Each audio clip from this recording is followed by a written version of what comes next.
From VOA Learning English, this is the Economics Report. Oil prices have fallen to their lowest levels since 2009. Brent crude oil, one of several kinds of oil on the world market, recently dropped to below $40 a barrel.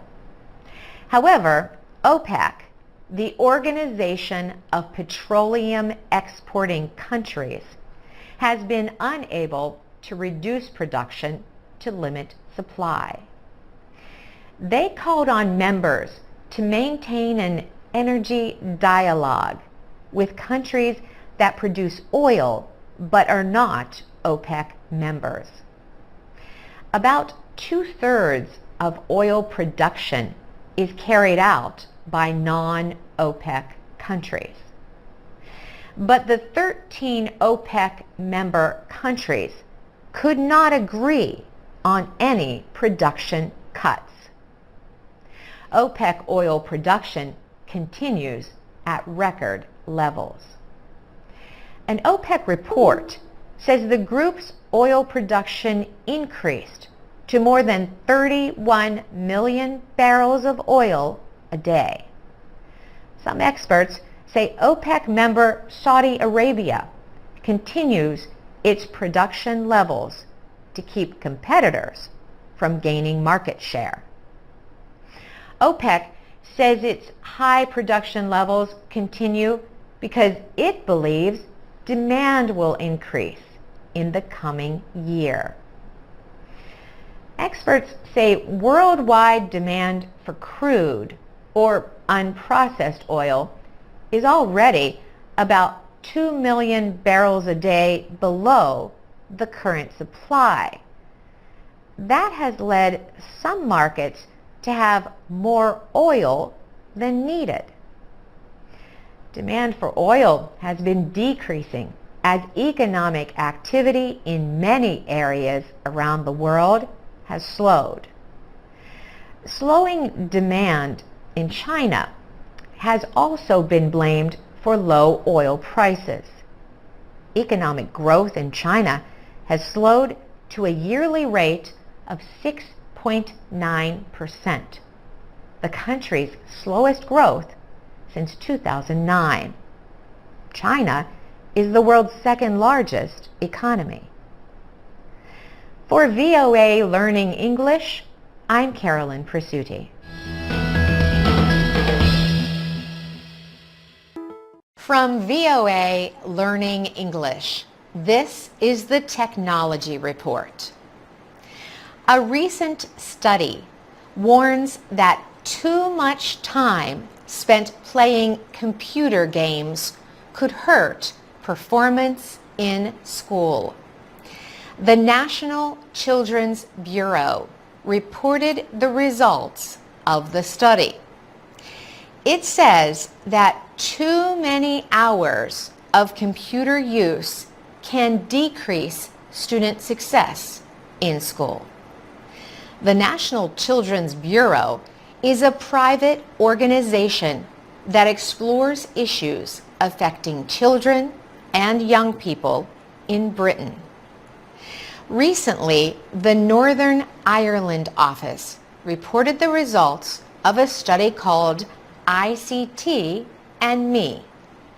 The study involved more than 600 teenagers between the ages of 14 and 16. It took place over a period of 2 years, from 2012 to 2014.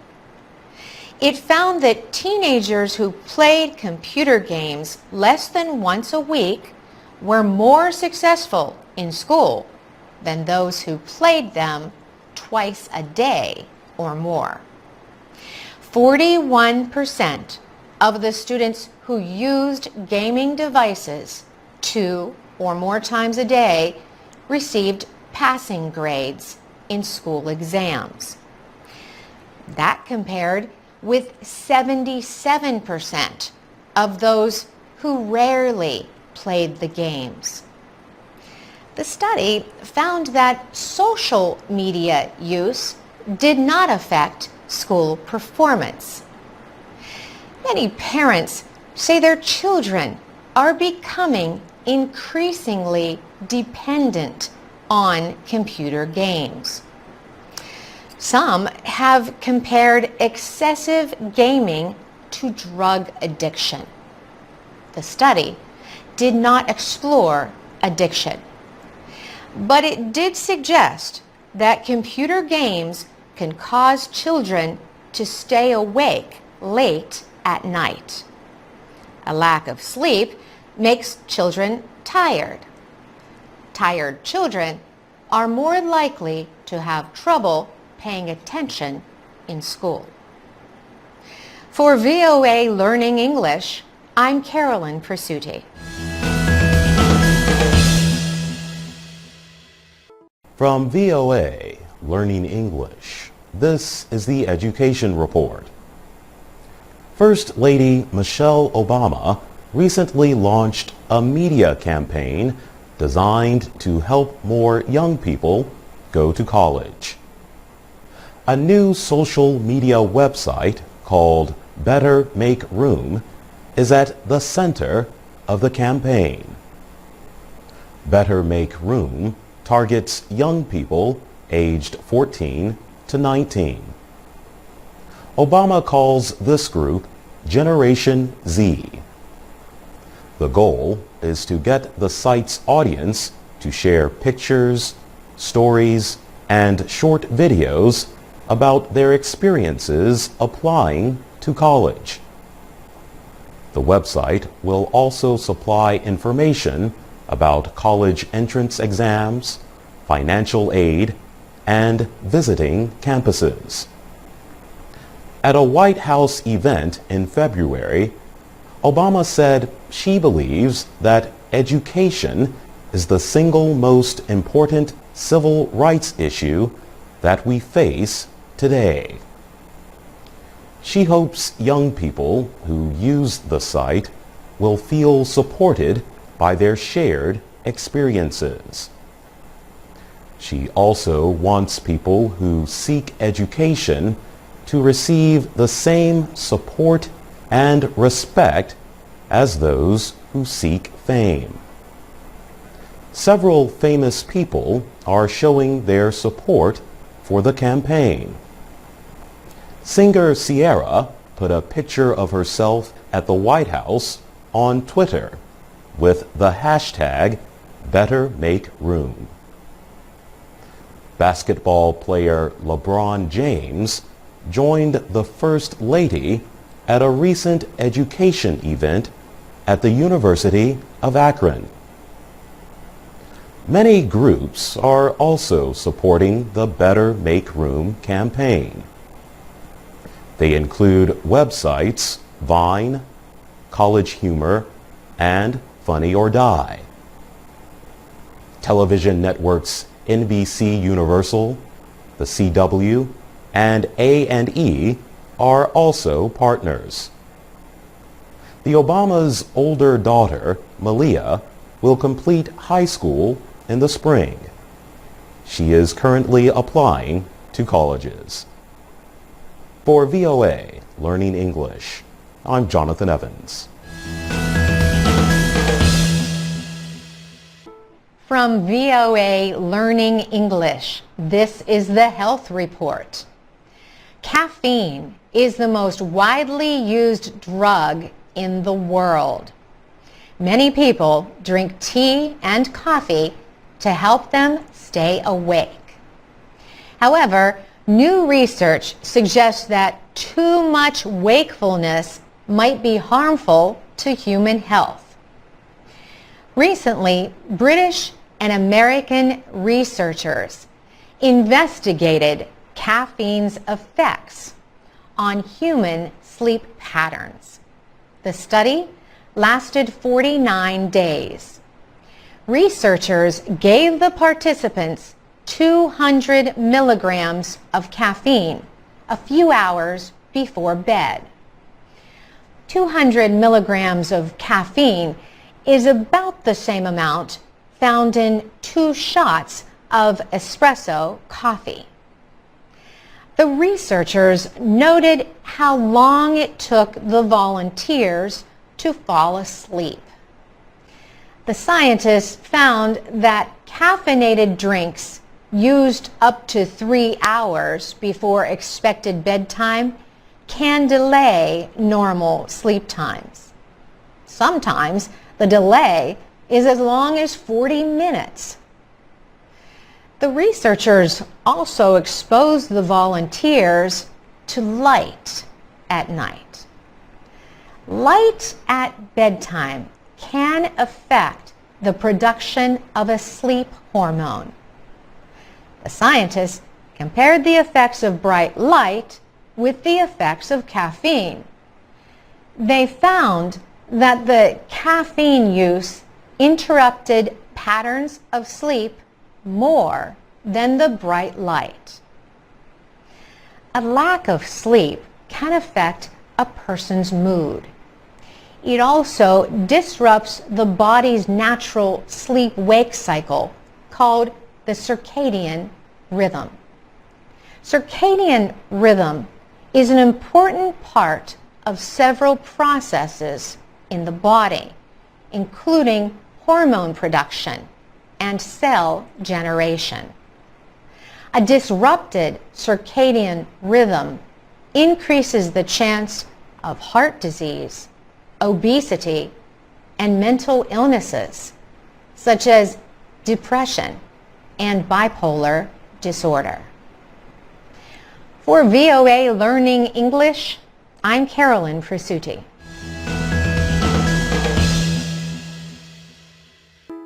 From VOA Learning English, this is the Science Report. Experts are urging Cambodian farmers to diversify their crops. Most farmers in Cambodia grow rice.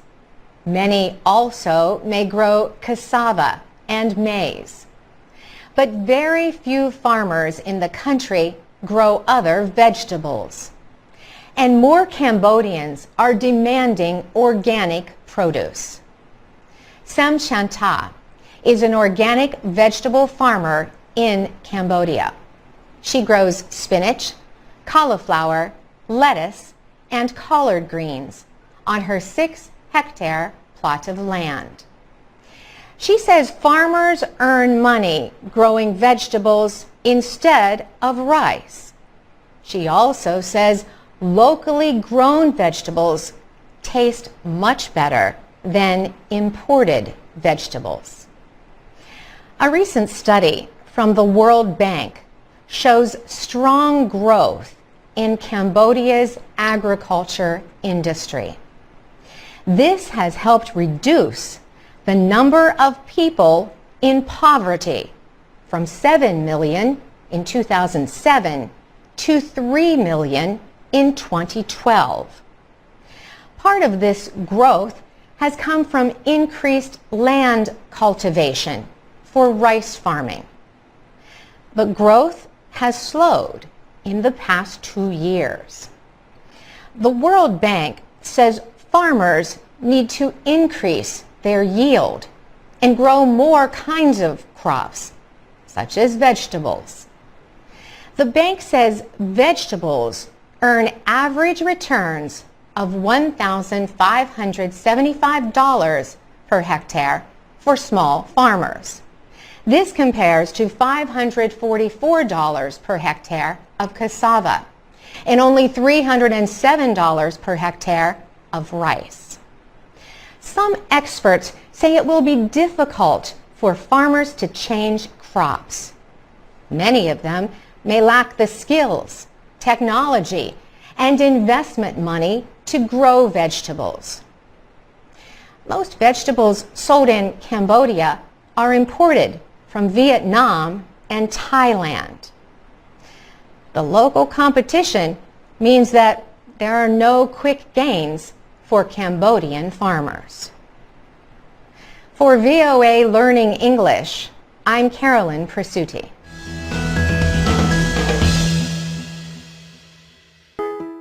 From VOA Learning English, this is the Health Report. Sweden's Nobel Prize Committee says the 2015 Nobel Prize for Medicine will go to scientists from Ireland, Japan, and China. William Campbell from Ireland and Satoshi Omura from Japan share the prize for their discovery of the drug ivermectin. The Nobel Committee praised their work on what it called a novel therapy. The treatment fights infections caused by roundworm parasites.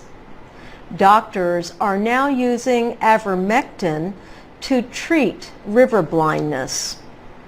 Mr. Omura said the drug came from a substance taken from a microbe found on a golf course near Tokyo.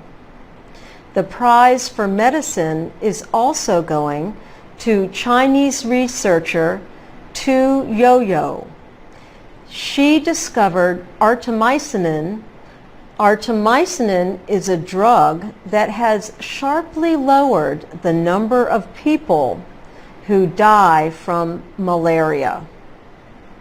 The committee said the discoveries have given the world powerful new ways to fight two dangerous diseases. It said those diseases affect hundreds of millions of people every year. The committee added that the consequences in terms of improved human health and reduced suffering are immeasurable. Ms. Tu is the chief professor at the China Academy of Traditional Medicine. Mr. Campbell currently works as Research Fellow Emeritus at Drew University in New Jersey. Mr. Omura has 2 doctorate degrees, one in pharmacological sciences, the other in chemistry. He is a professor emeritus at Kitasaku University in Japan. For VOA Learning English, I'm Ann Ball.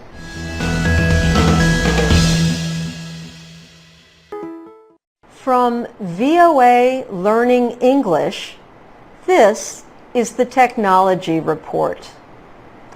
Satellite technology is the newest tool for helping developing countries deal with climate change and natural disasters.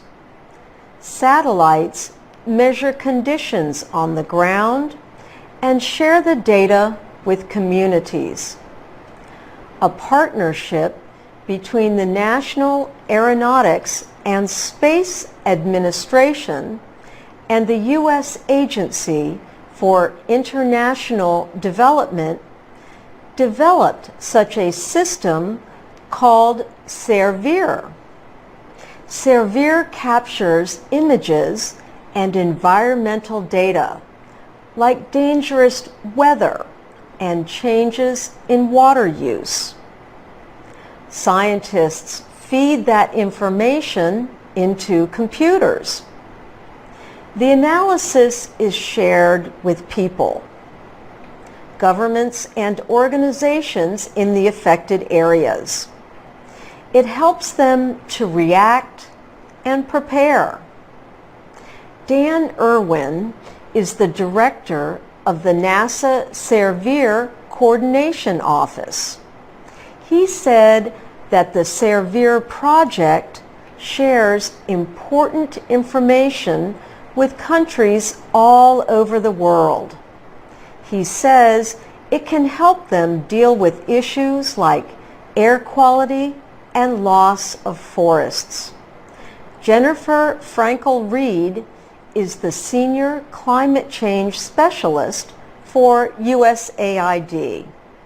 She said SERVIR helped warn Bangladeshis of flooding and prevented the people in El Salvador from eating unsafe seafood. Kenya depends heavily on tea farming, and farmers there have avoided losing crops to rising temperatures. Developed in 2004, Servier brought together the U.S. agencies with the World Bank and Central American Commission on Environment and Development. The project now operates in more than 30 countries. For VOA Learning English, I'm Ann Ball. From VOA Learning English, this is the Health Report. The number of overweight children in the U.S. is growing. That is the reason the American Heart Association and the Clinton Foundation created the Alliance for a Healthier Generation. Over the past 10 years, the Alliance has been coming up with creative ways to fight childhood obesity, which means being severely overweight. One way to fight the problem is to invite young people to be part of the solution. 12-year-old Jody Evans has always been active. She loves to exercise and play sports. Jody is on the Alliance for a Healthier Generation's Youth Advisory Board.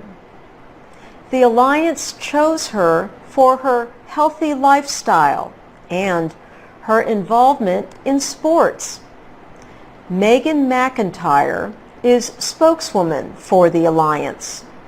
She says the young people in the Alliance share their ideas on how to fight childhood obesity. She says they are having a tremendous impact across the country. The young Alliance members talk about making healthier food choices with their friends. Ms. McIntyre says this is very important. 1 in 3 children is overweight or obese in the U.S. The goal of the Alliance is to help children create healthier environments for themselves. Ms. McIntyre says they are doing this by increasing physical activity. The young Alliance members are also bringing healthier food choices to where students eat and buy food in school lunchrooms, vending machines, and bake sales. Jody has a gentle, friendly approach. This makes it easy for others to listen to what she has to say. For VOA Learning English, I'm Ann Ball. From VOA Learning English, this is the Economics Report. Many people are concerned about signs of weakness in the Chinese economy. They want to know how these changes will affect economic activity in the rest of the world. Falling stock prices have shown that investors are very concerned. Many believe a weak Chinese economy will affect other markets. Recently, China's official manufacturing index fell to its lowest level in 3 years. Leading measures of stock values dropped in East Asia, Europe, and the United States. International Monetary Fund chief Christine Lagarde spoke in Indonesia. She said, rapid changes in stock market prices show concerns that economic uncertainty could spread. She said Asia is very much at the core or center of the global economy, and problems in one Asian market can affect the rest of the world. Asia is not the only area that could be affected. Experts note that China's problems could hurt manufacturing in Germany, Europe's biggest economy. They say that Chinese reform efforts have been uneven and present different problems for China's trading partners. Scott Kennedy is with the Centers for Strategic and International Studies in Washington. He says China's economy is becoming one where services and individual consumption are more important. He says China's economic slowdown is affecting two groups of countries. The first group provides raw, unprocessed materials to China. The other group includes countries that are trade competitors of China. For VOA Learning English, I'm Ann Ball.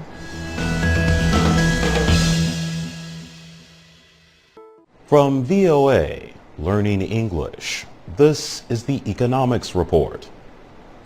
In Manila and other cities in Asia, people are building office and apartment buildings. But building roads, railways, and other important infrastructure has been slower, partly because of the 1997 financial crisis.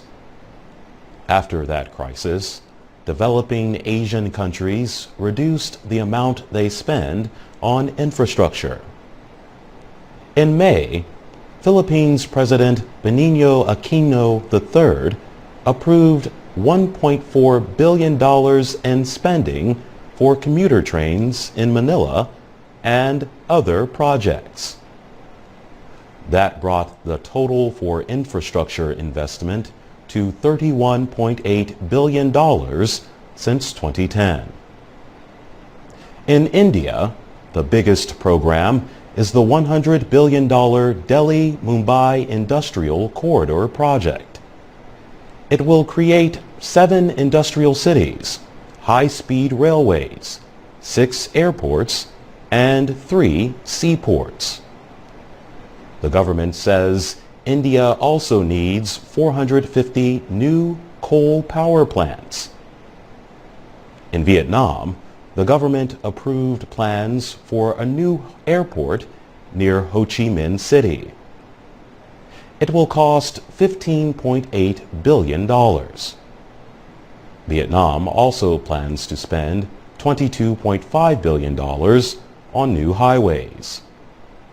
The demand for power in that country increases by 10% every year.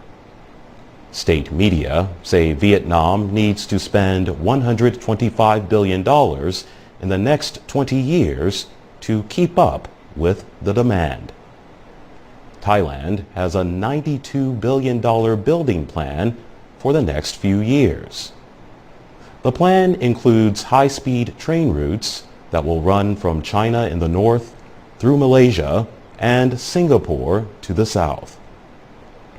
It calls for expanding seaports and commuter trains in Bangkok. The Asian Development Bank has estimated that developing Asian economies need to invest $8 trillion by 2020. For VOA Learning English, I'm Jonathan Evans.